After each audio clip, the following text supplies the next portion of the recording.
সৃষ্টির অনাদি থেকে আমরা এই জগতে বারবার জন্ম মৃত্যু, এই সংসারে বারবার পুনঃ পুনঃ আর আসা যাওয়া করছি, গতাগতি করছি। এই যে জন্ম মৃত্যু কর্মের বন্ধনে আমরা আবদ্ধ। যতদিন কর্ম আছে, কর্মের ফল আছে, ততদিন আমরা এই আসা যাওয়া সংসারের বন্ধন হতে মুক্ত পাব না। আর কোন প্রাণী বন্ধনে আবদ্ধ হয়ে থাকতে চায় না, তাতে তার স্বাধীনতা হরণ হয়। বন্ধন প্রাপ্ত কোন প্রাণী সুখী হতে পারে না। এই জন্য শাস্ত্র এখানে ভীষ্ম পর্বে বলছেন যে আমাদের বন্ধনটা আসে কামনা বাসনার দ্বারা। আর এই কামনা বাসনা বন্ধন যতদিন আছে, ততদিন আমরা এই জগৎ থেকে মুক্ত হতে পারবো না।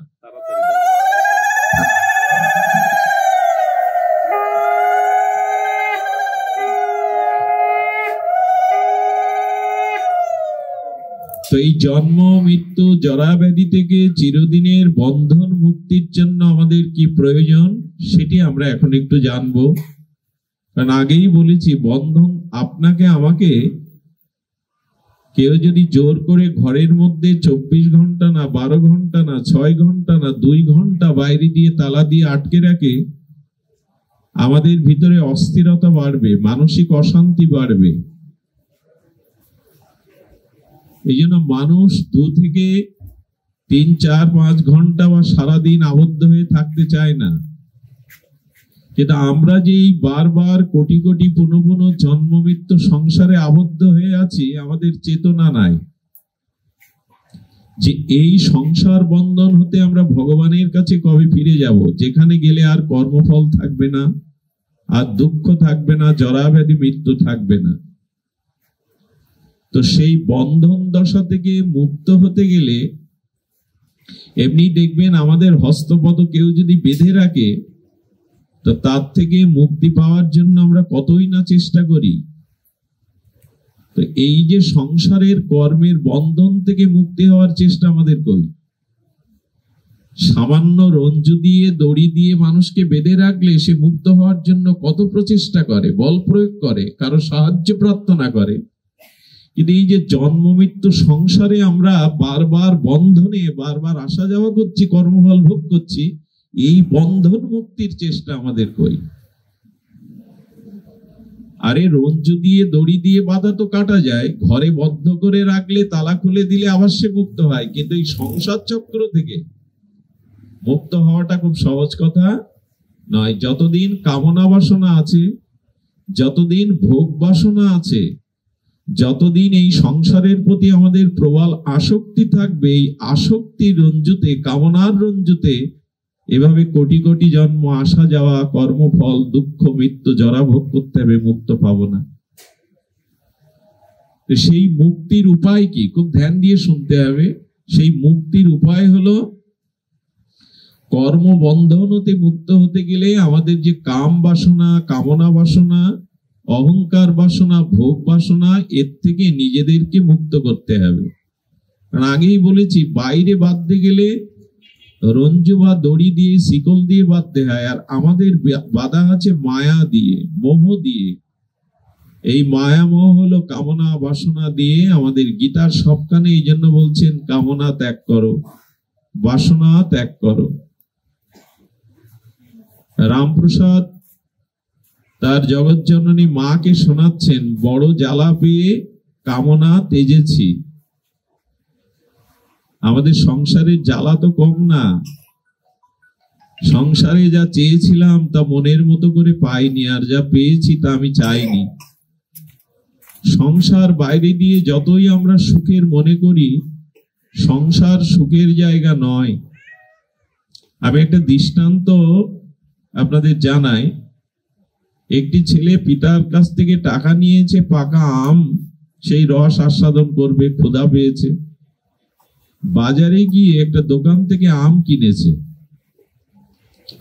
সেই আমটা কিনে বাজারের বস্তুটা ধৌত করে পরিষ্কার করে পেতে হয় বিধায় সে জলের মধ্যে ওই আমটা ধৌত করবার জন্য ধুতে গিয়ে দেখে রং উঠে গিয়ে মাটি গলে গেছে, আসলে ওটা ছিল খেলনা রং করা আম। তো ছেলেটা দোকানদারকে গিয়ে বলছে, আমি আম কিনলাম আপনার কাছ থেকে, এটা গলে গেল, রং উঠে গেল, এ তো খেলনা আম। তো দোকানদার তখন বলছেন, এখানে সাইনবোর্ডটা দেখো, দোকানের সাইনবোর্ডে লেখা রয়েছে যে এটা নকল ফলের দোকান। আজকাল হয় না, মাটি দিয়ে রং করা আপেল আম এরকম টানানো থাকে, দেখতে তো আমের মতো, কিন্তু তাতে রস পাওয়াও যাবে না, তাতে আস্বাদনও হবে না। দোকানদার বলছে, তোমার লেখাটা পড়তে ভুল হয়েছে, এখানে লেখা রয়েছে নকল ফলের দোকান। তো গোবিন্দ বলছেন, এই সংসারটার আমি নাম দিয়েছি, সংসারটা দুঃখালয়। কি নাম দিয়েছেন? সংসার হলো দুঃখের আলয়। তো ভগবান যার নাম দিয়েছেন দুঃখালয়, তো সেখানে তুমি সুখ খুঁজছো কেন? সংসারে আপনি যতই চাওয়া পাওয়া আপনার মিটুক, ধন ঐশ্বর্য বিত্ত বৈভব যতই মিটুক, বাহ্যিক একটা সুখ আছে বলে মনে হয়, কিন্তু প্রকৃত শান্তি এর মধ্যে নাই। থাকলে গোবিন্দ শান্তিধাম এই সংসারের নাম দিত। কারণ এখানে মৃত্যু আছে, এখানে কর্মফল ভোগ আছে। ভাবতে পারেন সংসার কেমন দুঃখের জায়গা। রঘুপতি রামচন্দ্র যেদিন রাজ্যাভিষেক করে রাজা হবেন, সেই দিন তাকে বনবাসে যেতে হচ্ছে কিনা। যে দ্রৌপদী কৃষ্ণের একরকম সখা, কৃষ্ণকে সর্বস্ব দিয়ে ভালোবেসেছেন, সেই দ্রৌপদীকেও সকলের সামনে বস্ত্রহীনতার অপমান সহ্য করতে হচ্ছে। দুঃখ দ্রৌপদীর জীবনেও বুঝলো না। স্বামীদের সাথে 12 বছর তাকে ভিক্ষা করে লোকের বাড়ি দাসিত্ব করতে হয়েছে। আচ্ছা, সীতা মানে লক্ষ্মী, সীতা মানে শান্তি, সেও প্রভুর চরণ থেকে রাবণ হরণ করে নিয়ে অশোক কাননে মা সীতা কাঁদছে, সীতাও কাঁদছে। সংসারটা যে দুঃখের, ওটা ভগবান এসেও জানিয়ে দিচ্ছে। এখানে রাবণ সোনার লঙ্কা গড়েছিল, রাবণের ঘরে মন্দাদরীর মতো সতীসাধ্যী স্ত্রী ছিল, মেঘনাদের মতো বীর পুত্র ছিল, কুম্ভকর্ণের মতো বলশালী ভাই ছিল। সোনার লঙ্কা সমুদ্রের উপরে, কিন্তু জ্বলে পুড়ে শেষ হয়ে গেল। শান্তিটা কোথায়? শাস্ত্র বলেছেন যে সংসার দুঃখল আছে। চিন্তা করুন, ভগবানের পিতা কি মুখের কথা, রামচন্দ্রের পিতা দশরথ, সে মারা গেল কি করে? পুত্র শোকে। তো ভগবানের পিতা হয়েও তার শোক তাপ থেকে মুক্ত হতে, আমরা যতই বাইরে দিয়ে রং করা আম কিনে আনি, ওটা খাওয়া যাবে না, ওটা আস্বাদন করা। তো সংসার যতই সাজাজ গোছার চেষ্টা করি, সুখের চেষ্টা করি, ওই সুখের মধ্যেই দুঃখ লুকিয়ে থাকে। সংসারের সুখটা দুঃখ মিশানো। এখানে আপনি যতটুকু সুখ মনে করছেন, ততটুকু দুঃখ আপনাকে পেতে হবে। তো এই জন্য ভগবান বলছেন, এই সংসার সুখের নয়, এটা আঁকড়ে ধরে। সব থেকে ভালো উদাহরণ মাকড়সা। খুব ধ্যান দিয়ে শুনুন, কথাটুকু মূল্যবান কথা। মাকড়সা নিজের লালা দিয়ে সুন্দর করে জাল বোনে। জালটা তৈরি করে কেন? যেই সুন্দর জাল বুনে এর মধ্যে সুখে থাকবে বলে। আমরাও তেমনি কামনা বাসনা সংসারের জাল বুনি, সুখে হব বলে, সুখে থাকবো বলে। কিন্তু বাড়ি গিয়ে দেখুন, আশেপাশে তাকিয়ে দেখুন, সুখের জন্য যে জাল বিস্তার করেছিল, ওই মাকড়সা ওই জালেই আটকে মরে শুকিয়ে পড়ে থাকে। আমরা সংসারটা সুখের জন্য তৈরি করি, অথচ সংসারে যাওয়ার বেলায়, বিদায় বেলা মানুষ হা হুতাশ দুঃখ নিয়ে চলে যায়। সুখী হতে পারলাম না, শান্তি পেলাম না।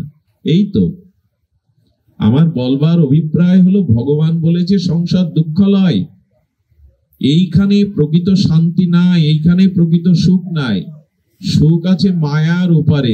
ভগবান বললেন, আমার কাছে ফিরে এসো। আমার কাছে যদি ফিরে এসো, এই রাজ্যে দুঃখ নেই, জরা নেই, মৃত্যু নেই, কর্মফলের অভিশাপও নেই। এখন ফিরে যাওয়ার চিন্তা আমরা করি না। আমি পাঠ থেকে ফেরার সময় খুলনা 0 পয়েন্টে রাত 3টের সময়ও দেখেছি, কাঁধে কোদাল আছে, ওই বাড়িটা মানুষটা বাড়ি ফিরবে বলে ট্রাকের সামনে হাত উঁচু করছে, যদি বাড়ি ফেরে রাত 3টের সময়। স্কুল ছুটি হলে বাচ্চারা দৌড়ায় কোথায়? বাড়ির দিকেই তো। অফিস ছুটি হলে বাবুরা দৌড়ায় কোথায়? ভিড় ঠেলে সবার বাড়ি ফেরার ইচ্ছা। সারা দিন যে বাসের হেলপারি করে, রোদ বৃষ্টি ঝড়ে চেঁচিয়ে, সেও রাত 12টায় বাড়ি ফিরতে চায়। বাড়ি কেন ফিরতে চায় মানুষ? বাচ্চাদের কোলে রাখুন। বাড়ি কেন ফিরতে চায় মানুষ? এদিকে ধ্যান দিন, কথার দিকে ধ্যান দিন। বাড়ি ফিরতে চায় ওই প্রিয়জনের মুখগুলো দেখলে, নিজের আপন আলয়ে এলে মানুষ স্বস্তি পায়, শান্তি পায়। তাই বাড়ি ফেরার এত তাড়া। সেই স্কুল থেকে অফিসার, কৃষিকাজ বা ভিখারি, সবাই দিন শেষে, পাখিগুলো উড়ে উড়ে সন্ধ্যাবেলায় তাদের নিড়ে বা বাসায় ফিরতে চায়। এখন আমাদের বাসাটা কোথায়? আমরা এসেছিলাম কোথা থেকে? এসেছিলাম চিন্ময় ধাম ভগবানের থেকে, এবং ফিরে যাওয়ারও কথা সেখানে। এই যে আপনারা এখানে এসছেন সাধুকা ভবনে, পাঠ বা পূজা শেষে আপনারাও তো গৃহে ফিরবেন, ফেরার একটা তাড়া থাকবে। ভগবান বললেন এটা বিদেশ, এটা তোমার দেশ নয়, তুমি এখানের বাসিন্দা নাও, এদের কারো নাও। এখান থেকে 60-70 বছর আগে এই পিতামাতা পুত্র কন্যা আমার জীবনে ছিল না। আবার পরের 50 বছর পরে এরা, মাঝখানের এই সময়টুকু খুব অল্প, দেখতে দেখতে ফুরিয়ে যায় এখানে। আচ্ছা, এর আগে আমি যে জন্ম নিয়েছিলাম, যে পিতামাতা স্ত্রী পেয়েছিলাম, তাদের আজ দেখলে চিনতে পারবো? এই শরীরটা ছেড়ে যাওয়ার পরে আবার যখন আগামীতে জন্মাবো, তখন এই জন্মের পিতামাতা স্ত্রী পুত্র আমার বাড়ি চিনতে পারবো? এইভাবে তো খোলস বদলেছি বহুবার। আমার জায়গা হলে ওই জায়গা থেকে আমি আর নতুন জায়গায় যেতাম না। কিন্তু এইটা তো আমার ঘর নয়, এইটা তো আমার বাস নয়, এইখানটা আমার ঠিকানা নয়। এই জন্য শাস্ত্র বলে যে তুমি বিদেশে এসছো, এখানে এটা তোমার দেশ নয়, দেশ হলো ভগবানের ধাম। এই কথাগুলো আমরা শুনতে পাই না, শুনলেও অনুভব করি না। বাড়ি ফেরার তারা সকলের মধ্যে আছে, অথচ যেখান থেকে এসেছি সেখানে যাওয়ার অনুভূতি আমাদের। ভাগবত কেন শুনতে হয়? সাধু সঙ্গে কেন আসতে হয়? সাধু শাস্ত্র জানিয়ে দেয় তোমার ঠিকানা এটা নয়, এখানে দুঃখ, জরা, মৃত্যু, ব্যাধি। তুমি ফিরে এসো। আর এই সংসারের কি সুন্দর নিয়ম দেখবেন। শ্মশানে চিতায় মানুষ পোড়ানোর পরে বলে ওদিকে কেউ আর ফিরে থাকিও না, বাড়ির দিকে চলো। ভগবান বলেন ওই দেখো, কলসি ভাঙা হলো মানে সবাই বললো আর এদিকে কেউ ফিরে তাকিও না। কেন বলে? যে তোমার মৃত্যুর পরে কেউ এগিয়ে তোমার বাড়ি, গাড়ি, অর্থ, সম্পত্তি, স্ত্রী, পুত্র মরার পরে কোন পথে তুমি যাবে, ওই পথে কেউ আলো তোমার জন্য ধরবে না। ভগবানই বলবেন, কলসি ভেঙে সবাই যখন মুখ ফিরিয়ে চলে যায়, বলে কিনা ওদিকে আর কেউ ফিরে তাকিও না। ভগবান বললেন এই সব ফিরে গেল, এখন আর তোমার দিকে তাকাবার কেউ নেই। তুমি এই পরকালে যাতে আমার কাছে ফিরে আসতে পারো, এই পুনঃ পুনঃ জন্ম মৃত্যু বন্ধন হতে মুক্ত হতে পারো, এই জন্য আমাদের উচিত কি? আমাদের এই জ্ঞান বা আমাদের এই চেতনাটা জাগানো। অপূর্ব একটা কথা মাতৃসাধক রামপ্রসাদ গেয়েছেন, শব্দটা আপনাদের কানে বহুদিন বহু ভাবে এসেছে, কিন্তু উপলব্ধি কার কত হয়েছে আমি জানি না। রামপ্রসাদ বলেছেন, আমার চেতনা চৈতন্য করে দে মা চৈতন্যময়ী। কি অপূর্ব শব্দ! আমার চেতনা চৈতন্য করে দে মা চৈতন্যময়ী। মার কাছে সাধক কবি বলছেন, মা আমার যে সংসারটা বিদেশ, এইখানেই যে আমার দেশ নয়, এখানে কেউ যে আমার আপন নয়, তুমিই যে আমার সব।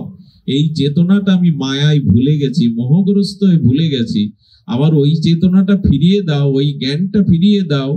তুমি চৈতন্যময়ী, তুমি শক্তিময়ী, তুমি মঙ্গলময়ী, তুমি কল্যাণদায়িনী, তিনি বরাভয় দায়িনী। তুমি কৃপা করে আমার চেতনাটা জাগিয়ে দাও, যাতে আমি বুঝতে পারি আমার আপনকে, আমাকে কোথায় ফিরে যেতে হবে। দেখুন, চেতনা সবার মধ্যে থাকে না। যেমন ঘুমন্ত মানুষের স্ত্রী থাকে, পুত্র থাকে, কুটুম্ব থাকে, আত্মীয় স্বজন, বাড়ি গাড়ি থাকে, কিন্তু গভীর ঘুমের মধ্যে তার কোন স্মৃতি থাকে কি?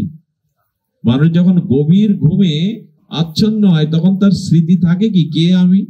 দেহের কথাও স্মরণ থাকে, কে স্ত্রী পুত্র স্মরণ থাকে। তো বলছেন মানুষ এই জন্য তখন শান্তিটা বেশি পায়। ঘুম না হলে কিন্তু মানুষ শান্তি পায় না, অসুস্থ হয়ে পড়ে। ঘুমের মধ্যে তো স্ত্রী থাকে না, টাকা থাকে না, ব্যবসা থাকে না, পদ প্রতিষ্ঠা থাকে না। তো গভীর ঘুমে মানুষ সুখ পায় কেন? কিছুই তো নেই, তখন কোনো ভোগ নেই, অর্থবিত্ত উপস্থিত নেই আমার সামনে। বলে দেখো, এগুলো ধরে রাখলে সুখ নাই, এগুলো ছাড়লেই সুখ হয়। ঘুম সেটা প্রমাণ করে। এই জন্য চেতনাটা জাগাতে হবে। এই যে আমি এখানের এই নকল ফল কিনে এনে যদি আম রং করা মাটির আম কিনে এনে কাঠের আম কিনে এনে যদি মনে করি এতে রস পাবো, কোন একটা কাঠ যদি ইক্ষুদণ্ড ভেবে চিবাতে থাকি তাতে রস পাবো না। ইক্ষুদণ্ড কাঠের মতো, লাঠির মতো, কিন্তু কাঠের লাঠির মতো ইক্ষুদণ্ড ভেবে যদি তুমি চর্বণ করো ওতে রস পাবে না। তেমনি শাস্ত্র বলছেন সুখ নাই কবু এ সংসারে, সুখ আছে মায়ার ওপারে। সেই সুখটা কি? সেই সুখটা হলো আমার যে চেতনা, সেই চেতনাটা জাগাতে হবে। এই যে মার মূর্তিতে দেখছেন আপনারা ভগবান শঙ্কর মায়ের পদতলে। আমরা শুনেছি মা অসুর বিনাশ করতে করতে যুদ্ধং দেহি সংহারিণী মূর্তি হয়ে যখন থামছে না, তখন ভগবান শঙ্কর তিনি মায়ের চলার পথে শুয়ে পড়লেন, শঙ্করের বুকের উপরে মা পা দিলেন, স্বামীর বুকের উপরে চরণ রাখাতে, আর মা লজ্জিত হয়ে জিহ্বা কাটছেন। এগুলো গল্প, এগুলো তত্ত্ব না। এগুলো ঠাকুরমার কাছ থেকে, আমরা পুরাণের কাছ থেকে গল্প শুনেছি, তত্ত্ব তা নয়। মার ভুল হয় স্বামীর বুকে পা দেওয়ার? জগৎ জননী মা স্বামীর বুকে ইচ্ছা করে পা দেবে আর লজ্জায় তিনি জিভ কাটবেন? এগুলো না, এর তত্ত্ব আলাদা। ভাগবত কেন শুনতে হবে, মহিমা কেন শুনতে হবে? দেখুন এখানে মা হলো শক্তি। শব্দটা কি বললাম? মাকে কি বলি আমরা? শক্তির অধিষ্ঠাত্রী দেবী উনি। মা কালী, মা ভবানী, মা দুর্গা, এরা শক্তির দেবী। আমরা বলি না শক্তি পূজা করছি। এই যে শক্তি, এই শক্তি শিবের উপরে দাঁড়িয়ে আছে। আচ্ছা, তালবুস্বয় রশ্মি বা শিব, রশ্মিটা বাদ দিন, শব্দটা কি থাকবে? সব। সব মানে মৃত। ভগবান শিব বলছেন যার জীবনে শক্তি নেই সে মরা। যার জীবনে যেমন আমাদের হাত পা দেহ থাকে কিন্তু আত্মা চলে গেলে আপনি আর বসতে পারবেন এভাবে? এই মরা মানুষ নিজে বসতে পারে? মারা মানুষ নিজে উঠে দাঁড়াতে পারে? পারে কি বলুন?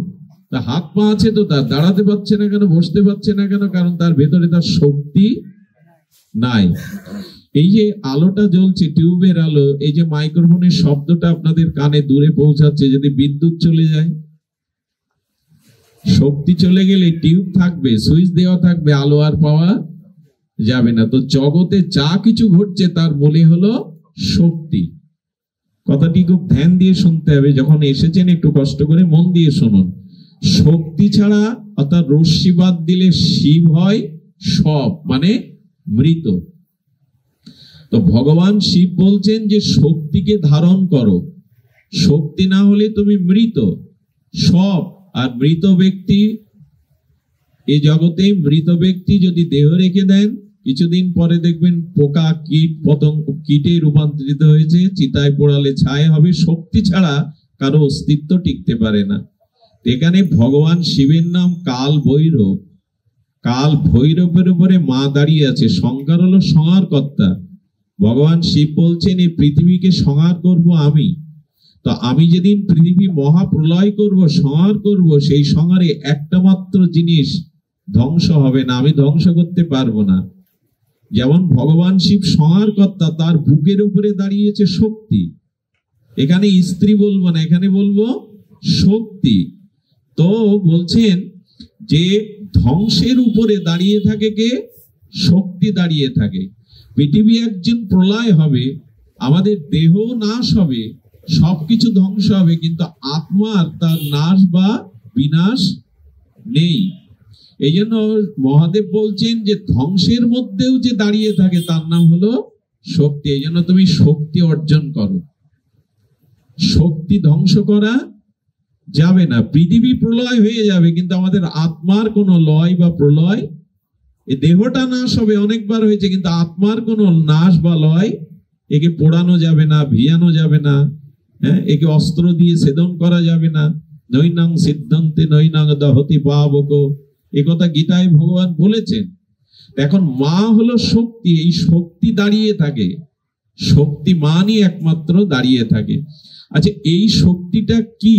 যে শক্তি না হলে মানুষের অস্তিত্বই নাশ হয়ে যায়। মানুষের জীবনী শক্তি ধীরে ধীরে কমে আসে, চোখে দেখতে পায় না, চুলটা শ্বেতশুভ্র হয়ে যায়, মানুষ বার্ধক্য জরাব্যাধিতে ভালো করে কথা বলতে পারে না, ভালো করে খাদ্য গ্রহণ করতে পারে না, তার মানে তার জীবনী শক্তি ধীরে ধীরে ক্ষীণ হয়ে আসছে। শক্তি না থাকলে মানুষের অস্তিত্ব টিকে থাকে না। তো এই শক্তিটা আসলে কি? এই শক্তিটা মানে চেতনা, চৈতন্য যাকে বলা হয়েছে। তো এই জন্য মা হলো সেই চেতনার অধিষ্ঠাত্রী দেবী। এই জন্য বলছেন, মা আমার চেতনাকে চৈতন্য করে দাও। আমি ঘুমিয়ে আছি, সংসার নিয়ে মেতে আছি, কাম কামনা নিয়ে আছি, আমি মনে করছি ভালো আছি, বেশ আছি, মা তুমি এর থেকে আমাকে জাগাও, আমার জ্ঞান দৃষ্টি দাও, আমার ভিতরে আধ্যাত্মিক শক্তি দাও, চেতনা দাও, যাতে আমি সঠিকটা বুঝতে পারি। দেখুন, সবকিছু শক্তির উৎস কোথায়? আচ্ছা, এখন যদি প্রশ্ন করা হয় জগতে যত বৈদ্যুতিক আলো আছে বা যত আগুন আছে, এর উৎস কোথায়? এই যে পৃথিবীতে যত আগুন, এটা কোথা থেকে এলো? অগ্নি বা আগুন কোথা থেকে এলো? বলো সূর্য থেকে। সূর্য হলো সমস্ত অগ্নি বা আলোর উৎস। সূর্য জলের স্রোতের মধ্যে তার জ্যোতি প্রকাশ করে, এই জন্য জলবিদ্যুৎ তৈরি হয় ওর থেকে। এই পৃথিবীতে যা কিছু দেখছেন, দুটো পাথর ঘষণ দেন, ওর ভিতর থেকে লোহাকে ঘষণ দেন, ওর থেকে অগ্নি বেরোবে। আমাদের শরীরের মধ্যেও তাপ আছে বলে আমরা বেঁচে আছি। আচ্ছা, কখনো দেখেছেন মৃত মানুষের গা গরম হতে? যে কোনো মৃত মানুষের গায়ে হাত দিয়ে দেখবেন বরফের মতো ঠান্ডা, কারণ তার ভিতরে অগ্নি বা তাপ নাই। কি করে বোঝায়? এই যত তাপ সব সূর্য থেকে এসেছে। সূর্যই হলো সমস্ত অগ্নির উৎস। তেমন আমাদের জীবনে যে শক্তি, যে শক্তির বলে আমি সংসার করছি, স্ত্রী পুত্র প্রতিপালন করছি, কর্ম করছি, এই শক্তির উৎস কোথায়? যদি বলি আমার হাতে বল আছে, হাতে বল নেই। মৃত মানুষের হাত থাকে কিন্তু কর্ম করতে পারে কি? আচ্ছা, মরা মানুষের চোখ থাকে কিন্তু মৃত্যুর পরে আর দেখতে পায় কি? এই শক্তির কারণটা চোখ না, চোখকে কেউ দেখাচ্ছে। শক্তির কারণ হাত না, হাত তো মৃত্যুর পরেও থাকে কিন্তু আর উত্তোলন বা কাজ করতে। যদি বলি আমি পায়ের শক্তিতে চলছি, তো মৃত ব্যক্তি হাঁটতে পারবে তো, দাঁড়াতে পারবে তো? তার মানে শক্তিটা অন্য কোথাও, এইটা আমরা ভুলে গেছি। আমি বলবান, আমি ধনবান, আমি অমুক তমুক। আসলে শক্তির উৎস কোথায়? খুব মার্মিক কথা, দার্শনিক কথা। এই শক্তির উৎসটা হলেন স্বয়ং ভগবান, তিনি সর্বশক্তিমান। ভগবানকে কি বলা হয়? সর্বশক্তিমান তত্ত্ব ভগবান। শক্তিটা ভগবানের অংশী থেকে অংশরূপে আমাদের মাঝে আসছে। এর একটা ভালো দৃষ্টান্ত আছে। ভালো দৃষ্টান্ত হলো, আচ্ছা জলের তরঙ্গ না তরঙ্গের জল, কোনটা হবে?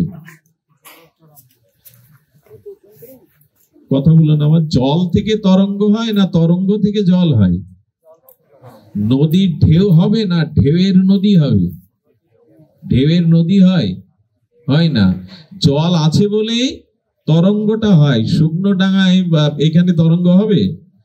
জলের থেকেই তো তরঙ্গটি। আচ্ছা, জল আর তরঙ্গ আলাদা কি? দুটো ভিন্ন বস্তু কি? জলেরই এক পরিণাম হলো তরঙ্গ। জলটাই তো বায়ু বেগে তরঙ্গ হচ্ছে। তরঙ্গ আর জল আলাদা কোনো বস্তু নয়। জলেরই একটা বিকার হলো তরঙ্গ। এখন কেউ যদি বলে না তরঙ্গ থেকেই জল, এই তর্ক মেনে নেবেন? কেউ যদি বলে জল আলাদা তরঙ্গ, দেখাচ্ছে তো দুটো, দেখালেও জলই তরঙ্গ রূপে আমাদের নয়নের মাঝখানে আমরা দেখছি জলই তরঙ্গ। জল ছাড়া তরঙ্গের আলাদা অস্তিত্ব নেই। এখন আপনি আমি যাই হোক, ভগবানের শক্তি ছাড়া আমাদের কোনো আলাদা অস্তিত্ব, নিজস্ব শক্তি বলে কিছু, এটা স্বীকার করি? স্বীকার করলে কি আর নিজের কর্তৃত্ব থাকতো? আমি করেছি, আমার দ্বারা হচ্ছে, আমি পাঠ করছি, আমি পাঠক, আপনি শ্রবণ করছেন, আপনি শ্রোতা। শক্তির মূল উৎসটা হলো ভগবান। এই যে 2000 লোক একটা ফ্যাক্টরিতে কাজ করছে, 4000 হাত কাজ করছে, কত শ্রমিক, বিদ্যুৎ চলে গেল, হাত বন্ধ, কর্ম। শক্তিটা ওরা না, শক্তিটা বিদ্যুতেরই। মানে এই পৃথিবীতে আমরা যা যেটুকু করছি তার মূল শক্তিটা হলো ভগবান। আচ্ছা, এই প্রশ্ন করলে কিন্তু একটা কুটিল প্রশ্ন আসবে, সব যদি ভগবানের শক্তিতে করি, আমার নিজস্ব কোনো শক্তি না থাকে, তাহলে আমি পাপ বা অন্যায় অধর্ম করছিও তো ওই শক্তির দ্বারা। আসে না এই প্রশ্নটা? আসবে কিনা? যদি সব ভগবত শক্তির দ্বারা আমরা পরিচালিত হই, আমার নিজস্ব কোনো শক্তি নেই, কারণ তরঙ্গের কোনো জল হয় না, জলেরই তরঙ্গ হয়। গঙ্গার ঢেউ হয়, ঢেউয়ের গঙ্গা হয় না, হতে পারে না। জল ছাড়া তরঙ্গ হতে পারে না। তেমনি ভগবানের শক্তি ছাড়া শাস্ত্র এমনও কথা বলে, একটা গাছের পাতাও পড়বার ক্ষমতা না। এই জন্য তুমি অহংকার করো না, তুমি কর্তৃত্ব বলিও না, বা আমি করেছি জাতীয় অভিমান যেন তোমার না হয়। এখন ধ্যান দিয়ে শুনুন, সব শক্তি যদি ভগবানের হয়, তাহলে আমার অপকর্মটা, অন্যায় কর্মটাও তো ভগবানের শক্তির দ্বারা হচ্ছে। আমার কেন ফল ভোগ করতে হবে? পাপের পরিণাম কেন আমাকে নিতে হবে? এটা খুব জানবার মতো কথা, একটু সতর্ক থাকুন, কান খাড়া করে শুনুন। শক্তি ভগবানের। এখন সেই শক্তি, শাস্ত্র কি বলেছে? আমাদের এই সাধু সঙ্গ কেন, শাস্ত্র জ্ঞান কেন, সাধুগুরু বৈষ্ণবের কৃপা কেন, এত তীর্থযাত্রা, এত ভাগবত পাঠ, এত হরিনাম, এত গুরুপদ আশ্রয়, এত পূজা আরাধনা কেন জানেন? কেন হলো, ওই যে শক্তিটা, যে শক্তি ভগবান আমার ভিতরে আত্মা রূপে দিয়েছেন, জীবনী শক্তি রূপে, এই শক্তিটা যদি মঙ্গল কাজে, কল্যাণের কাজে, নিজের উদ্ধারের কাজে ব্যয় না করে, এই শক্তিটা যদি কামনা বাসনা অপকর্মে তুমি ব্যয় করো, স্বাধীনতা তোমাকে একটা দেয়া হয়েছে। একই ছুরি যদি ডাক্তারের হাতে দেন, তো সার্জারি করে কারো বুক অপারেশন করে, পেট অপারেশন করে তাকে সুস্থ করতে পারে। ওই ছুরি যদি ডাকাত বা সন্ত্রাসীর হাতে দেন, সে ওই ছুরি ওই বুকে পেটে বসিয়ে মানুষকে হত্যা করে। এটা ছুরির দোষ কি? কার দোষ? এটা ব্যবহারকারীর উদ্দেশ্যের দোষ। এখানে ছুরির কোনো ভূমিকা থাকতে পারে না। যে ছুরিটা ব্যবহার করছে তার উদ্দেশ্যের কারণে একই ছুরি দ্বারা কাউকে হত্যা করা হচ্ছে, আবার একই ছুরি ওই বুকে বসিয়ে কাউকে সুস্থ করা হচ্ছে। বোঝা যায় কি? এখন ছুরির শক্তিটা অপপ্রয়োগ যদি কেউ করে, এ দায়টা তাকে বহন করতে হবে। এটা খুব মার্মিক কথা। ব্রেনে যদি সেট হয়, এই কথাটা যদি আপনি হৃদয়ে নিতে পারেন, তাহলে আপনি একটা মঙ্গলময় পথের সন্ধান পেয়ে যাবেন, একটা নূতন আশা আকাঙ্ক্ষার পথ পেয়ে যাবেন। দেখুন, এই ভগবত শক্তিকে একটি ম্যাজের কাঠির দিয়াশালায় বারুস দিয়ে আপনি মন্দিরে প্রদীপ জ্বালতে পারেন, আর ওই একই বারুস দিয়ে একটা মানুষের ঘর পুড়িয়ে দিয়ে তার হাহাকার কান্নার কারণ হতে পারেন। এখানে দিয়াশালার যে বারুস ব্যবহার করছে তার দোষে, একটি হচ্ছে ধ্বংস আর একটি হলো সৃষ্টি, একটি হলো মঙ্গল, একটি অমঙ্গল। এখন আমাদের বুঝতে হবে, শক্তি ভগবানের থেকে আসছে, সে ছাড়া কোনো শক্তি নাই। কিন্তু সেই শক্তি আমরা কি কাজে লাগাচ্ছি? সব থেকে মঙ্গল কথা, আপনার ভিতরে যে বল আছে, অর্থ আছে, ক্ষমতা আছে, আপনার বিদ্যা আছে, এগুলো সব শক্তির রূপান্তর। এই শক্তি যদি জগতের মঙ্গলে, মানুষের কল্যাণে, নিজের উদ্ধারে বা ভগবানকে আনন্দ দেওয়ার জন্য, সেবা আরাধনা করার জন্য যদি ব্যয় করেন, তো ওই ডাক্তারের হাতে ছুরির মতো আপনি মুক্ত হয়ে যাবেন, আপনি কল্যাণ পেয়ে যাবেন, ভগবান পেয়ে যাবেন। আর ওই একই শক্তি, অর্থ, বিত্ত, সামর্থ্য, চিন্তা ভাবনা যদি আপনি অসৎ কর্মে ব্যয় করেন, শক্তিটাকে অপপ্রয়োগ করেন, তাহলে আপনাকে বারবার এই জন্ম মৃত্যু চক্রে প্রাপ্ত হতে হবে। রাবণের তপস্যা রামের থেকে বেশি। রাবণের তপস্যা মুন্ডু কেটে ভগবানের চরণে দিত, কৈলাসটা উঁচু করে ধরত। রাবণ কম পণ্ডিত না, রাবণ বহু যুগ ধরে তপস্যা করেছেন। রাবণ ঋষির বংশধর, পুলস্ত ঋষির বংশধর। রাবণ এত শক্তিশালী যে দেবতারাও তার আদেশ পালন করার জন্য সন্ত্রস্ত থাকতো, দেবতারা হাত জোর করে দাঁড়াতো। সেই রাবণের পতন হলো কেন? এত শক্তিমান হলেও। সোনার লঙ্কা সমুদ্রের উপরে পতন হলো একটা কারণে, রাবণ তার সাধন ক্ষমতাকে, শক্তিকে সীতাহরণের মতো কুকাজে অপপ্রয়োগ করেছিল। রাবণ সাধারণ না। রাবণের শক্তির বিচারে রাম যুদ্ধ করছে মাটিতে দাঁড়িয়ে, রাবণ রথের উপরে, রামের পিছনে কিছু বানর সেনারা, আর রাবণের পিছনে মহাবলশালীরা। কত বড় শক্তিমান! কিন্তু পতনের একটাই কারণ, রাবণ শক্তি পেয়েছিল, শক্তিটা অপপ্রয়োগ করলো সীতাহরণের মতো, ভগবানের প্রতি অবিশ্বাসের মতো কার্যে। আমি নিবেদন করব, যেটুকু আয়ু পেয়েছি, ধন ঐশ্বর্য ক্ষমতা পেয়েছি, এই শক্তিটা অপপ্রয়োগ করবেন না। যদি অপপ্রয়োগ করেন অমঙ্গলমূলক কাজে বা ভগবত বিরুদ্ধ কোনো কাজে, অপরের ক্ষতির কাজে এই শক্তি প্রয়োগ করেন, এই শক্তিহীন হয়ে একদিন আপনাকে অভিশপ্ত হতে হবে, পতন হতে হবে। কুরুক্ষেত্রের 5 ভাই আর 100 ভাই, শক্তির বিচারে কাদের শক্তি বেশি? কৌরবদের না পাণ্ডবদের? গীতা তো সারা জীবন পড়লাম, মহাভারত তো সিরিয়াল দেখলাম, কিন্তু এইটুকু বুঝলাম না যে 100 ভাই হয়েও, ক্ষমতায় থেকেও পঞ্চপাণ্ডবের 100 ভাই মারা গেল, পঞ্চপাণ্ডবের একটা আঙুলও কাটা যায়নি, পঞ্চপাণ্ডবের ক্ষতি হয়নি। এই শক্তিটা কে দিয়েছে তাদের? আসলে দুঃশাসন, কৌরবরা যুদ্ধ করছে অধর্মের কারণে। তারা তাদের ন্যায্য অধিকার 5টা গ্রাম ভগবান চেয়েছিল, অথচ দেয়নি।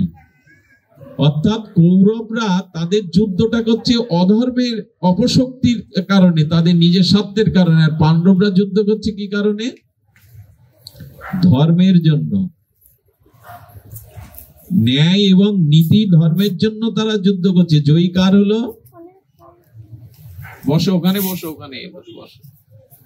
শাস্ত্র কি বলছেন? শক্তিটা যদি ভগবান বা ধর্ম বা মঙ্গলের কাজে ব্যয় করেন, সেই শক্তি আপনার কল্যাণের কারণ হবে। আজ আমরা এই মনুষ্যরূপী মানুষ, আমরা যে ধন জন বিদ্যা সংসারে যে শক্তিটুকু পেয়েছি, কোন কাজে ব্যয় করছি বলতে পারেন?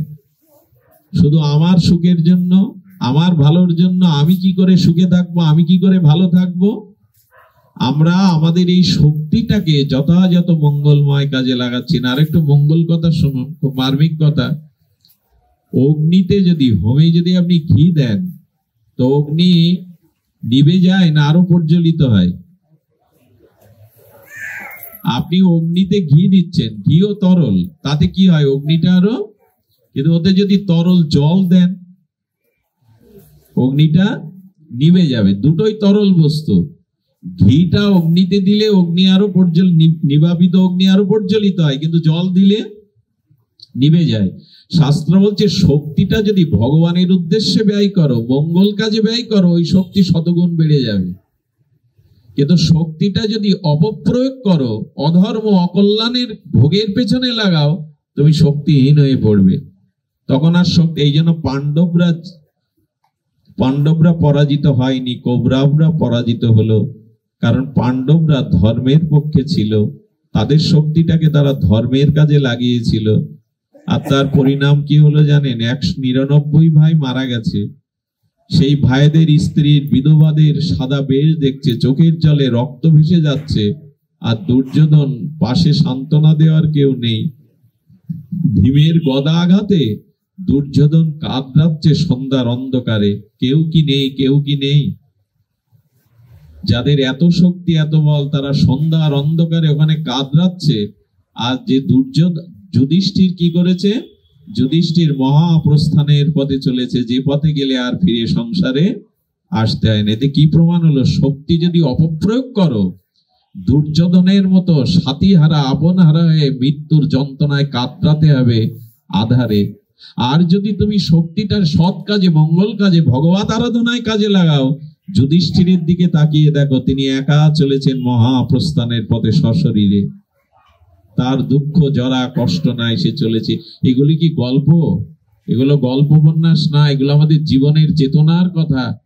এই জন্য আজকের এই যে কালী পূজা, কেন এই পূজা উপলক্ষে ভাগবত পাঠ, গীতা পাঠ, একটু হরিনাম সংকীর্তন কেন? বললেন যে নিজের অর্থ, নিজের সামর্থ্য যদি ভগবত প্রীতার্থে কাজে লাগাতে পারো, ভগবত কল্যাণে কাজে লাগাতে পারো, তবে এই অর্থ, এই শক্তি তোমার মুক্তির মঙ্গলের কারণ হবে। আপনি আপনার যতটুকু শক্তি পেয়েছেন, এটা ভগবত চরণে অর্পণ করুন, নাহলে পরিণাম ভালো না। আচ্ছা, এই কথা শাস্ত্র ব্যাখ্যা দিয়ে বোঝানো লাগে না। চারিদিকে চোখ খোলা রেখে তাকান। যারা অহংকারী, যারা শক্তির অপপ্রয়োগ করেছে, যারা ক্ষমতারও অপভোগ করেছে, একসময় তাদের অস্তিত্ব সংকটে পড়বেই। শক্তিকে যথাযথ রূপে কাজে লাগান। ভগবান শক্তি দিয়েছেন, তাকে উপযুক্ত কাজে লাগান। এই জন্য বলছেন যেখানে শ্রীকৃষ্ণ, যেখানে ধর্ম, সেখানেই জয়। যেখানে অধর্ম, যেখানে শক্তির অপপ্রয়োগ, সেখানে কোনোদিন শ্রী বিজয় আসতে পারে না, কল্যাণ আসতে পারে না। আমি একটু মার্মিক আপনাদের এই চেতনার কথা বললাম। এটাই হলো ভাগবত শ্রবণের ফলশ্রুতি, যে আমার চেতনা যেন জেগে ওঠে। মা কি করেছেন দেখবেন, লাল জিহ্বাটাকে সাদা দাঁত দিয়ে আটকে দিয়েছেন। এটা স্বামীকে দেখে লজ্জায় পেয়ে ওটা করেননি মা।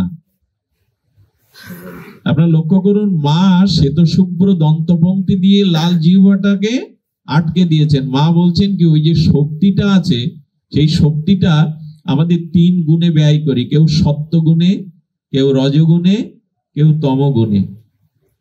সত্যগুণ কারো ভেতরে যদি প্রকাশ হয়, তাহলে তার হৃদয়টা নির্মল হয়, তার হৃদয়টা কাম ক্রোধ হিংসা শূন্য হয়, তার হৃদয়টা সকলের জন্য, তার জীবনে সকলের জন্য কর্তব্যবোধ আসে। আর যদি রজগুণ আসে, আচ্ছা হেরিকেনের ভেতরে, আগেকার হেরিকেন ব্যবস্থা ছিল, এত বৈদ্যুতিক উন্নতি ছিল না, হেরিকেনের ভেতরের আলোটা সাদা, কিন্তু চিমনিটা যদি লাল রং দিয়ে রাঙিয়ে দেন, বাইরের আলোটার জ্যোতি প্রকাশ হবে কি সাদা? তো তেমনি আমাদের ভিতরে যখন রজগুণ আছে, তখন মানুষের ভোগের দিকে দৃষ্টি যায়। খাও দাও, ফুর্তি করো, আমোদ ফুর্তি করো, ভোগ বিলাস করো, এটা রজগুণের প্রভাব। আর যখন মানুষের ভিতরে তমগুণ আসে, তখন মানুষ অধর্মকেই ধর্ম মনে করে, তখন মানুষ অধর্মকেই ধর্ম মনে করে, তখন মানুষের বুদ্ধি বিপর্যস্ত হয়ে যায়। কেমন জানেন, যাদের ভিতরে তমগুণ আসে তাদের বুদ্ধি বিপরীত হয়ে যায়। দ্রৌপদীর শাড়ি 12 হাত, এটা এক বেলা ধরে টানছে দুঃশাসন, অথচ শাড়ি ফোরাচ্ছে না। ও মূর্খ, বুঝতে পারছে না যে 12 হাত শাড়ি, এত শাড়ি কোথা থেকে কে জোগাচ্ছে। ভগবানের এরকম লীলা দেখে ওর বুঝবার ক্ষমতা, ও মনে করছে আমার পৌরুষত্ব আছে, আমি শক্তির দ্বারা এই শাড়ি টেনে দ্রৌপদীকে অপমান করব। কিন্তু ওর মস্তিষ্কে এই বুদ্ধি আসছে না যে ভগবান ছাড়া এরূপ কার্য কেউ করতে পারে না, যে 12 হাত শাড়ি টেনে। এই বুদ্ধিটা আসছে না কেন? হেরিকেনের চিমনেটা যদি অনেকদিন মার্জন না করেন, কালি পড়ে যায়, তো ভেতরে আলো জ্বাললেও বাইরে আলো আসবে। তো ভেতরে আপনার জ্ঞান আছে, বিবেক আছে, কিন্তু কাজে লাগবে না যদি আপনি তমগুণে আক্রান্ত হয়ে যান। তমগুণ মানে অজ্ঞানতা। অজ্ঞানতা মানুষকে কি ক্ষতি করে দেখেন। আপনি পাঠ শুনে যাচ্ছেন, আপনার হাতে কোনো আলো নেই, আপনি সাপ সাপ বলে চিৎকার করে দৌড়াতে গিয়ে পড়ে হোঁচটকে হাত পাকে আনলেন। পিছনে যার হাতে লাইট ছিল, আলো ছিল, সে বলল, আরে এটা একটা দড়ি পড়ে আছে, সাপ না। আপনি অন্ধকার থাকায় দড়িটাকে সাপ ভেবে আপনি দৌড়াতে গিয়ে হাত পা কাটলেন। এটা আপনার অজ্ঞানতা না কর্মফল, কোনটা? এটা আপনার অজ্ঞানতা। হাতে আপনার আলো ছিল না, আপনি দড়িটাকে সাপ ভেবেছেন। তো ভগবান বললেন, আমার ভজন না করলে, সাধু সঙ্গ না করলে, শাস্ত্র জ্ঞানের আলো ভেতরে না থাকলে এরকম হোঁচট খেতে হবে তোমায়। তুমি সব বিপরীত দেখবে, দড়িকেই সাপ ভেবে হোঁচট খাবে, ভয় পাবে, ভীতে সন্ত্রস্ত হবে। আমাদের তো ভয় যায় না। ভয় যায় না কেন জানেন? আমরা অভয় যেখানে, সে চরণে আশ্রয় নেই না। ভগবানের চরণ আশ্রয় নিলেই কেবল মানুষ ভয় দূর করতে পারে। যেমন শিশু মায়ের একবার কোলে গেলে আত্মার কোনো ভয়, আত্মার কোনো ব্যথা থাকে না। শিশুকে যত মায়ের কোলে দেন ও কাঁদবে, নিজের গর্ভধারিণী মায়ের বুকে যেই এলো, ম্যাজিকের মতো ওর কান্না। ভগবান যেন বললেন, আমার কাছে এসো, আমাকে আশ্রয় করো, তাহলে এই কান্না, এই যন্ত্রণা তোমার থাকবে না। আমাদের বুদ্ধিটা বিপরীত হয়ে গেছে। এই বিপরীত বুদ্ধি মানুষকে কি করে জানেন? বিপরীত বুদ্ধি মানুষের ভিতরে বিপরীত দেখে। একজনের উন্নতি হচ্ছে, আমিও চেষ্টা করি সৎভাবে পরিশ্রম করে যাতে আমিও তার মতো উন্নতি হতে পারি, কিন্তু উল্টে হয়। মানুষ এখন সব থেকে দুঃখ পায় নিজের কারণে না। ও আমার থেকে কেন এগিয়ে গেল, ও আমার থেকে কেন সুখী হলো, এই কারণেই মানুষ দুঃখ বেশি পায়। এগুলো অজ্ঞানতা থেকে আসে। আরে তুমিও তার মতো পরিশ্রম করো, সৎকর্ম করে বড় হও, কিন্তু তার উন্নতি, তার কল্যাণ থেকে যখন তোমার হৃদয় জ্বলছে, জানতে হবে তুমি তমগুণে পড়ে গেছো, তোমার বুদ্ধি বিপর্যস্ত হয়ে গেছে। আর হয় আমাদের তাই, অন্যের কল্যাণ, অন্যের উন্নতি আমরা মেনে নিতে। এখন এই সবার পিছনে যুক্তি হলো যে আমাদের শক্তিটাকে সৎ কাজে লাগাতে হবে। আচ্ছা, আজকে বড় বাবু, ছোট বাবু এরা যদি মায়ের পূজা না দিয়ে, ভগবান না দিয়ে বন্ধু বান্ধবদের ডাকতো, কিছু ব্যয় করে জাগতিক খাদ্য খাওয়া খাওয়ি হতো, একটু নাচ গান হতো। তো এটাও তো অর্থের প্রয়োগ হতো, তাতেও অর্থ খরচ হতো, একটা অনুষ্ঠান মতো হতো। এখন আমরা মনে যে শান্তিটা পাচ্ছি, এখানে যে পবিত্র ভাবটা বিরাজ করছে, ভগবত দর্শন করছি, বৃন্দাজিকে দর্শন করছি, হরিকথার দ্বারা আমাদের মস্তিষ্কে কোনো কামনা বাসনা এই চিন্তাগুলো, অসৎ চিন্তাগুলো আসছে না। তার মানে শক্তি প্রয়োগটা যখন সৎ কাজে করবেন, তার ফলটাও হবে কল্যাণময়। এই জন্য শাস্ত্র বলছে, তুমি তোমার বলে যা পেয়েছো এটা জগতের মঙ্গলে, মানুষের কল্যাণে, ইষ্ট সেবায়, ভগবত সেবায় তোমার শক্তিটাকে ব্যয় করো, এই শক্তি আরো বেড়ে যাবে। আচ্ছা, কুয়ো থেকে যদি জল তোলেন, কুয়োর জল কি পুরনো দিনে কুয়ো ব্যবস্থা ছিল, পাত কুয়া, জল কি কমে যেত? যত তোলা হতো তত জল ওখান থেকে সার্ভিস হতো। কিন্তু 2 বছর যদি কুয়ো থেকে জল তোলা বন্ধ করেন, 2 বছর পরে আর কি হবে? জল পাবে না, তে আবর্জনায় ভরে গিয়ে ও বন্ধ হয়ে যাবে। আমার কথার বলবার উদ্দেশ্য হলো, যত শক্তিটাকে আপনি মঙ্গল কাজে ব্যয় করবেন তত শক্তি বৃদ্ধি পাবে। কিন্তু শক্তি যদি অধর্মে অপপ্রয়োগ করেন, তাহলে রাবণ দুঃশাসনের মতো পতন অবধারিত। তাই আসুন, আমরা মার কাছে একটা চেতনা নেই। মা, এই যে তুমি শক্তি, মা ওই যে লাল লাল জিহ্বাটা, মানে এটা রজগুণ। মা বলছে রজগুণ লোভটাকে, কামনাটাকে আটকাও, কামনাটাকে, লোভটাকে, সাদা দাঁত মানে সত্যগুণ দ্বারা রজগুণকে আটকে দাও। মার পূজা এটা শিখলাম। মা বলছে লাল মানে রজগুণ, জিহ্বার রংটা হলো লাল, রজগুণ মানে ভোগ, এই ভোগকে ত্যাগের দ্বারা আটকাও। মা জিহ্বা মেলিয়ে থাকবে, দাঁত আটকে থাকবে, জিহ্বাটা এর কারণ থাকতে হবে। ঋষিরা এমনি এমনি এই বিগ্রহ গড়েনি। বললো লালটা হলো রজগুণ আর সাদা দাঁতটা হলো সত্যগুণ। সত্যগুণের দ্বারা কামনা বাসনা রজগুণকে আটকাও, নালে ওই লোভ লালসাই তোমার পতন ডেকে আনবে। এই বাণী কি নিলাম?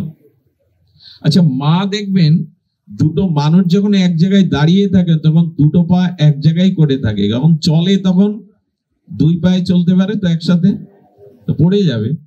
চলার নিয়মটা কি? একটা পা অগ্রে থাকবে, একটা পা পশ্চাতে থাকবে, তবেই তাকে বলে চলা। 2 পা একসাথে চলা যাবে?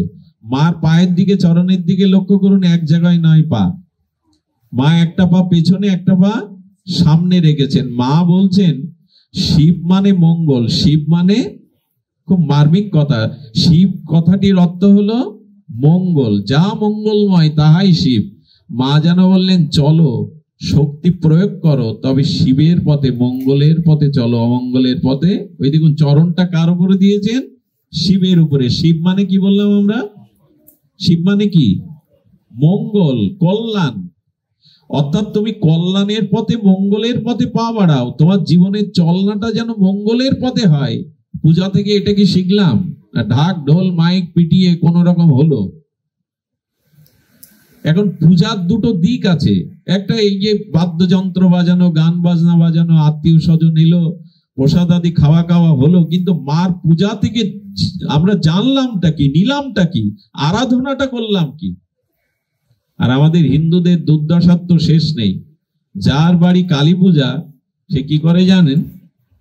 সে পুরোহিতকে, 12টায় পূজা আরম্ভ হয়, অনেক জায়গায় দেখেছি, নাম করতে যায়, পাঠ করতে যায়, দেখেছি পুরোহিতকে বলে, বাবু আপনি যা যা চাটে লিখেছিলেন সেগুলো সব কিনে দেওয়া হয়েছে, বুঝিয়ে নিয়েছেন? বলে হ্যাঁ। বলে তাহলে একটু অনুমতি দিন, একটু বিশ্রামে যায়। আমার হয়েছে অসুখ, ওষুধ খাচ্ছেন আপনি, ক্ষুধা লেগেছে আমার, আপনি খাদ্য খাচ্ছেন আপনি, আপনার ক্ষুধা যাবে? পূজা আপনার, আপনি নিবেদন করবেন মায়ের কাছে, তা না দেখবেন পুরোহিত বসে পূজা করে, ঢাকিরা ঢাক বাজায়, আর একটা মানুষ রাখে যে ওই পূজার উপকরণগুলো দেবে, বাবু পড়ে ঘুমাচ্ছেন। এই পূজার মানেটা কি? আমি যদি মার চরণে একটা রাত, কিছুটা সময় সৎ আরাধনা, একটু মন্ত্র জপের দ্বারা না জাগাতে পারলাম, এর নাম কি পূজা?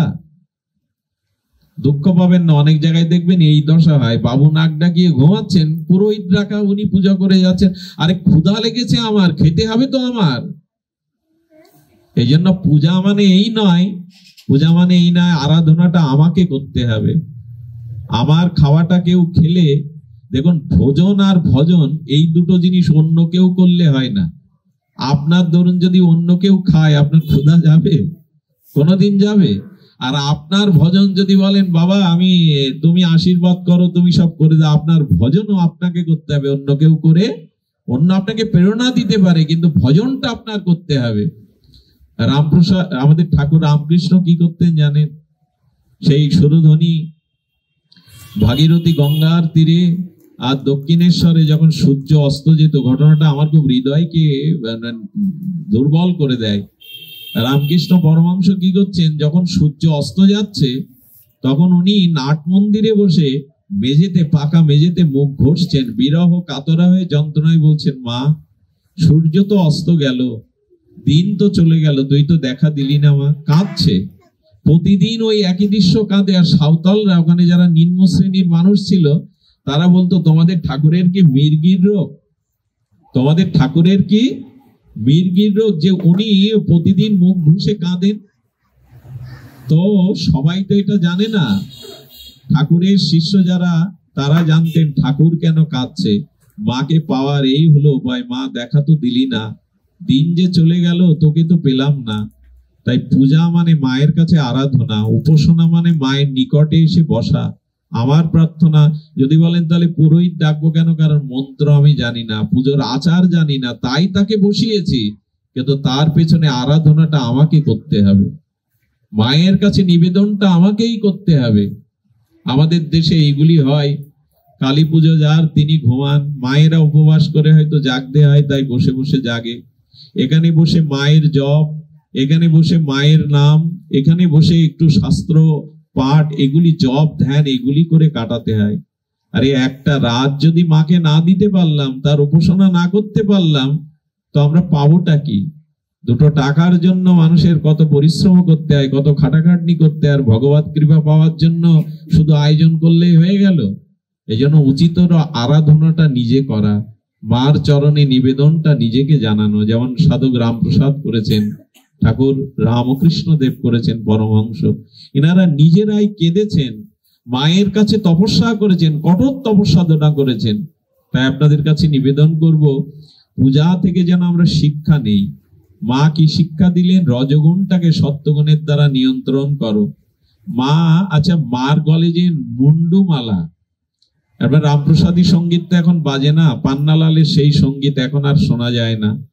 কি গাইছেন জানে রামপ্রসাদ? ব্রহ্মাণ্ড ছিল না যখন, মুন্ডুমালা কোথা পেলি?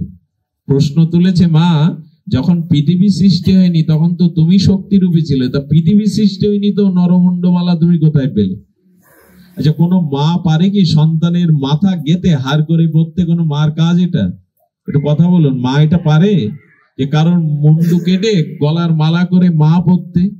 আরে কুসন্তানও তো মার কাছে সন্তান, কুমাতা হয় না, কুসন্তান হয়। দেখবেন বরঞ্চ কানা খোড়া অভাবী, যার গুণ নেই, মার টান তার প্রতি বেশি থাকে। যে ছেলেটা বড় হয়ে গেছে, সামর্থ্যবান হয়ে গেছে, মার ওর চিন্তাটার থেকে যে অসহায়, যে অসমর্থ, তার প্রতি মার বেশি চিন্তা থাকে। তো এই জন্য মা সকলের প্রতি সমান। তো এখানে শাস্ত্র বলছেন যে মার যে কৃপাটা, আমরা কি কৃপা, কি চেতনা মার কাছ থেকে নেব? মা কিন্তু সকলকেই কৃপা করেন। এখানে লক্ষ্য করবেন, নরমুন্ডমালা মা গলায় দিতে পারেন না, করুণাময়ী মা, কৃপাময়ী মা। আসলে এগুলো নরমুন্ড না, এগুলো আমাদের বুঝতে ভুল হয়েছে। এই মানুষের জীবনের শ্রেষ্ঠ অংশ কোনটা? পা, হাত না মস্তক? মাথাটাই হলো মস্তকবিহীন মানুষকে সহ্য করতে পারবেন আপনি? হাত না থাকলেও, পা না থাকলেও, একটা কিডনি না থাকলেও মানুষকে দেখে আপনার ভয় হবে না, কিন্তু মস্তকবিহীন মানুষ বিভৎস হয় কিনা, তাকে সহ্য করতে পারেন কিনা? মস্তকই হলো উত্তম অঙ্গ, শ্রেষ্ঠ অঙ্গ। মা বললেন গলায় শ্রেষ্ঠের মালা পরো। তো শ্রেষ্ঠ মালা কোনটা? শ্রেষ্ঠ মালা মানে ওখানে 51টা আমাদের ব্যঞ্জন বর্ণ স্বরব্যঞ্জন যে অক্ষর, মা বলছেন জ্ঞান বা এই যে গুরু মন্ত্র, ভগবানের বীজ নাম, এই মন্ত্রই হলো শক্তি, এই মন্ত্রই হলো শ্রেষ্ঠ। গলে তুমি ভগবানের নামের মালা পরো। শক্তি হলো নামের মধ্যে, শক্তি হলো শব্দের মধ্যে। এখানে যদি আমি আপনাকে অপমানসূচক কোনো কথা বলি, আপনি 5 বছরেও সে ব্যথা ভুলতে পারবেন না। এই মুহূর্তে আপনার মাথায় রক্ত চড়ে যাবে। আমি একটা শব্দ তো কেবল বললাম আপনাকে। আবার এখন যদি আমি আপনার প্রশংসা করি, গুণকীর্তন করি, আপনার হৃদয়ে শান্তি আসবে, স্বস্তি আসবে। একই তো শব্দ। তেঁতুল বললে, কদবেল বললে অনেকের জিহ্বায় লালা আসবে। তেঁতুল তেঁতুল এভাবে বারবার বললে লালা আসবে। এখানে তেঁতুল নাই। শব্দ উচ্চারণ করলেই যদি জিভে লালা আসে, তো ভগবানের নামের মধ্যে, ভাগবত শ্লোকের মধ্যে, গীতার বাণীর মধ্যে শক্তি আছে। মা বলছে হৃদয়ে ওই শক্তি ধারণ করো। সর্বদা হৃদয়ে যেন ভগবানের নামরূপ শক্তিটা তোমার মধ্যে থাকে। নাম করি তো, হৃদয়ে নাম ধারণ করে চলি তো। নরমুণ্ডুর মালা কেন মা পরবেন?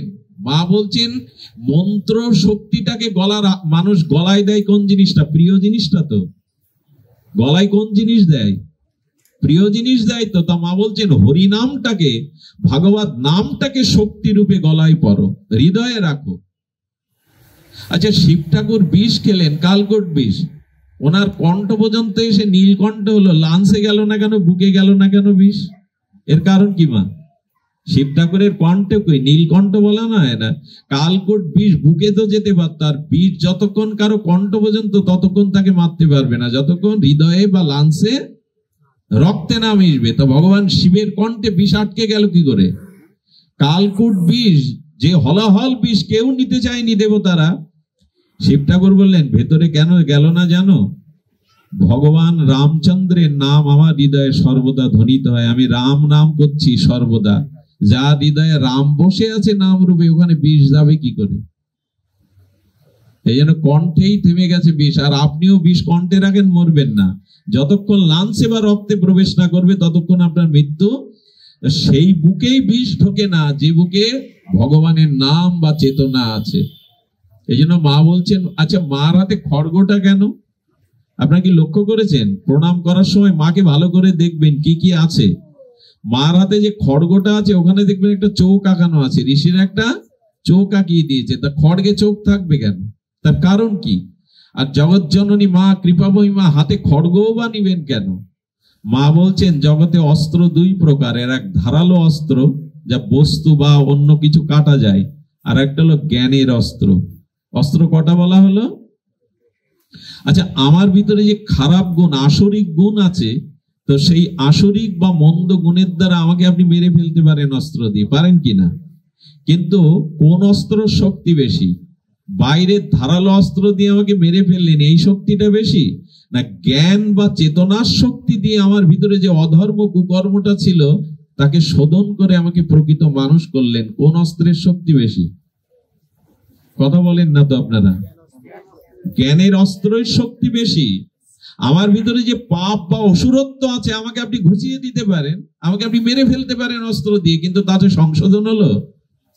কিন্তু আমার ভিতরে যদি জ্ঞান দ্বারা, চেতনা দ্বারা আমার অসুরত্ব, আমার পাপকে, অনেক মানুষ হয় না কত দুষ্ট ছিল, নেশাখোর ছিল, সৎপথে এসে গুরুদেবের দীক্ষা নিয়ে সৎসঙ্গে করে তার চেতনা বদলে গেল। রত্নাকর দস্যু থেকে বাল্মীকি মনি হয়ে গেল। কিসের দ্বারা হলো? অস্ত্র দিয়ে, জ্ঞানের দ্বারা, চেতনার দ্বারা। মা হাতে অস্ত্র নিয়ে চোখ কেন জানেন?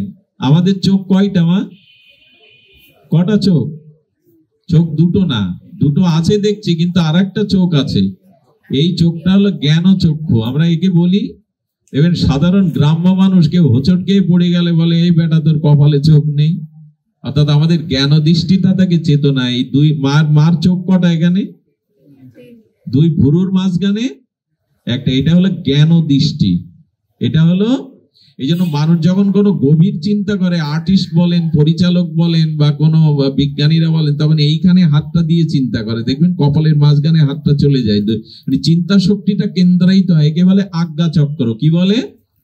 আজ্ঞা চক্র। মা বললেন সাধনার দ্বারা এই জ্ঞানের দৃষ্টিকে জাগাও। যদি জ্ঞানের দৃষ্টি জাগাতে পারো, তখন তোমার ভিতরে এই অস্ত্র দিয়ে যেমন তুমি কোনো কিছু কাটতে পারো, তেমন তোমার ভিতরে অসুরত্ব, অধর্মকেও তুমি কাটতে পারবে। তোমার হাতে যেন জ্ঞানের অস্ত্র থাকে। ওই জন্য চোখ আঁকানো ওখানে। কারো মাথা কাটার জন্য মা হাতে অস্ত্র নেই। আচ্ছা, ওই জেনে যদি মায়েরা সব হাতে অস্ত্র নিয়ে সবাইকে কাটতে থাকেন, এটা মা বলেছে? কোন অস্ত্র হাতে নিতে বলেছেন? জ্ঞানের অস্ত্র, মানুষের সমাধান করতে পারে জ্ঞান, জ্ঞানই মানুষের পথ দেখাতে পারে, কল্যাণ করতে পারে। এই সব তত্ত্বগুলো না জেনে আমরা শুধু হই হুল্লোড়ই করে গেলাম, গান বাজনা খাওয়া দাওয়াই করে গেলাম।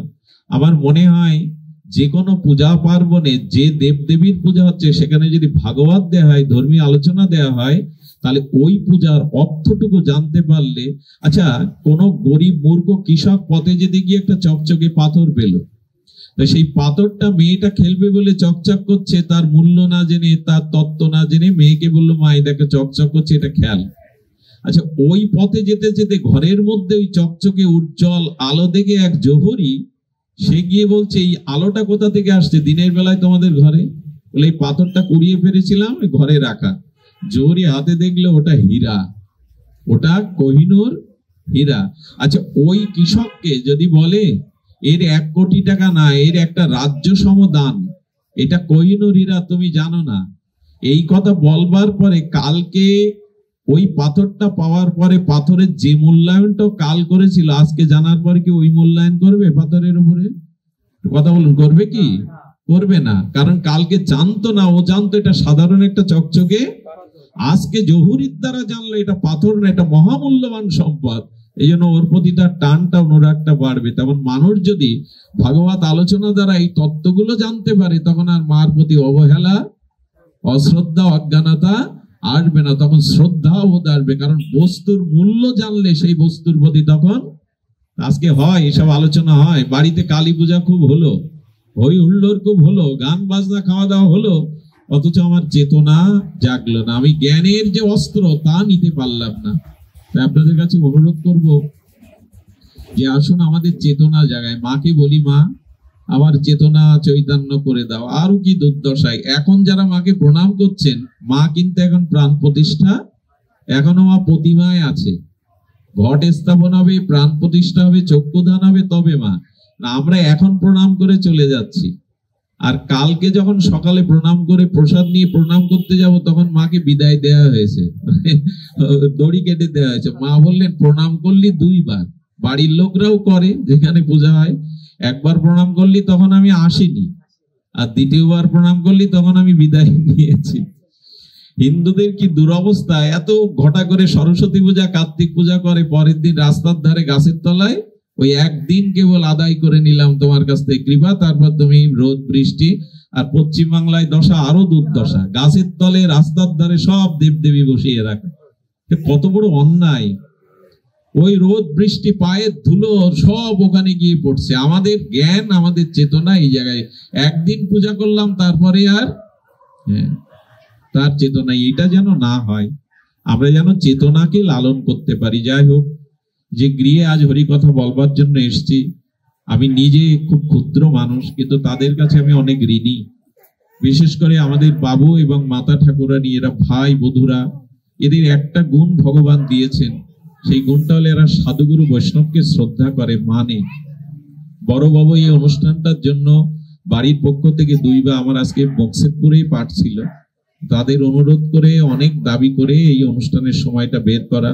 আপনারা ওদের জন্য এই কথাগুলো কেন বলছি, যারা বাড়িতে ভাগবত পূজা দিয়ে হরিনাম ভাগবত পাঠ দেয়, শাস্ত্রে বলা আছে যে কোনো মাঙ্গলিক কর্ম অনুষ্ঠান হোক, সেখানে যদি গীতা পাঠ না হয়, হরিনাম না হয়, তাহলে সেই কর্ম সম্পূর্ণ নির্দোষ হয় না।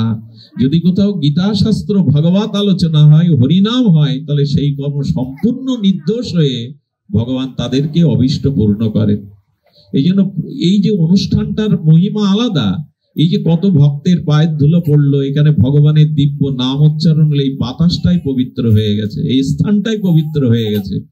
এই জন্য ভাগবত দিন, পাঠ দিন, এর মধ্যে দিয়ে পরিবেশ যেমন সুস্থ থাকে, আমাদের চেতনাও বৃদ্ধি পায়। আর আমরা না জানলে কিছু করতে পারবো না। তাই তাদের প্রতি আশীর্বাদ রাখবেন, তাদের পরিবারের সকলের আপনারা তাদের মঙ্গল কামনা করবেন, এবং আদ্যাশক্তি মায়ের কাছে আমরা এই প্রার্থনা করেই আমরা আজকের পাঠ শেষ করব। রামপ্রসাদের সেই বিখ্যাত উক্তি, চাই না মাগো রাজা হতে মা, আমি ধনী হই আর না হই মা, ক্ষমতাবান হই আর না হই, তোমার চরণে যেন আমার ভক্তি থাকে। আমি রাজা হতে চাই না। তো যেহেতু আজকে পূজা, আর আমার বাবারা অত্যন্ত সুন্দর কীর্তন করেন, বসে একটু হরিনাম শুনবেন। অপূর্ব এদের এই কীর্তনটা আমার হৃদয়ে স্পর্শ করেছে। আপনারা এখন হরিনাম শুনুন এবং এরপর একটু প্রসাদ পাবেন। সর্বতভাবে গৃহকর্তার মঙ্গল কামনা করে তবে আপনারা প্রসাদ পেয়ে গৃহে ফিরবেন। আজকের মতো হরিকথা এখানেই বিশ্রাম। আপনারা সবাই প্রণাম গ্রহণ করুন। সত্য প্রতিজ্ঞতা ভক্ত ভ্রান্তি না শ্রী বিরাট